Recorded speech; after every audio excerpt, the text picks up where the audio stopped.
Programang ito ay rated SPG. Striktong patnubay at gabay ng magulang ang kailangan. Maaaring may masiselang tema, lengguwahe, karahasan, sexual, horror o droga na hindi angkop sa mga bata. Narito ang pinakamainit na tagpo sa FPJ's Batang Quiapo. Dumating na sa presinto ang mga taga-internal affairs upang kausapin si Rigor tungkol sa isinampang kaso ni Tinding. At naroon din si Pacheco upang mag-observe. Pilit pa ring itinatanggi ni Rigor na gawa-gawa lang umano ni Tinding ang akusasyon. At ang nagkaharap na nga sila ay patuloy pa rin ang paggawa ng kwento ni Rigor na si Lena umano ay border niya at wala silang relasyon.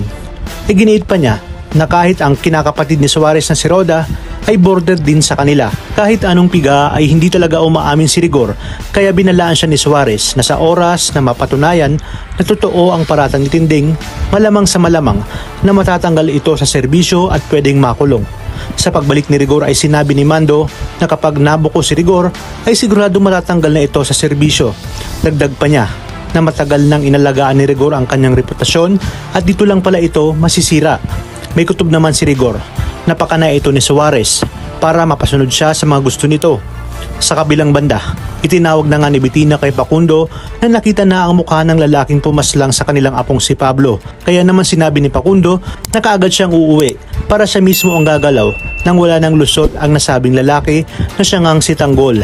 Inutos ni Facundo kay Marcelo na kinakailangan makarating si Tanggol sa mansyon nang hindi nakakahalata. Kaya naman, narito pa ang mga dapat nating abangan. Dumating na nga sa mansyon si Tanggol, pero bago ito ay kinausap siya ni Marcelo kung ano ang dahilan ng pagkamatay ni Bubbles.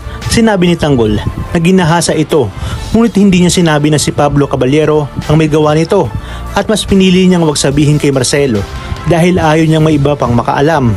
Kaya naman, nang magkaharap na si Facundo ay agad na ipinakita ang larawan ni Pablo. Sabay-sabing pagbabayarin niya si Tanggol ng malaki sa pagpatay nito sa kanyang apo. Habang si Catherine naman ay nakatakas na ng mansyon ng mga Montenegro. Naghahanda na rin lumusob ang mga Montenegro sa mga kabalyero. Labis-labis nga ang mangyayaring pagpapahirap ni Facundo kay Tanggol. Ayon sa kanya, pahihirapan niya ito ng husto bago niya nga ito ilibing. Isang palaisipan nga kung may malalagas sa kanyang mga kaibigan at si Ramon na kaya ang magliligtas sa buhay ng kanyang tunay na anak na si Tanggol. Yan ang ating pakaaabangan sa mga susunod na episode. Kaya naman tuloy-tuloy lang ang pagsubaybay sa nangungunang series sa Primetime. Maraming salamat sa inyong panonood at pagpalain tayong lahat, kapamilya.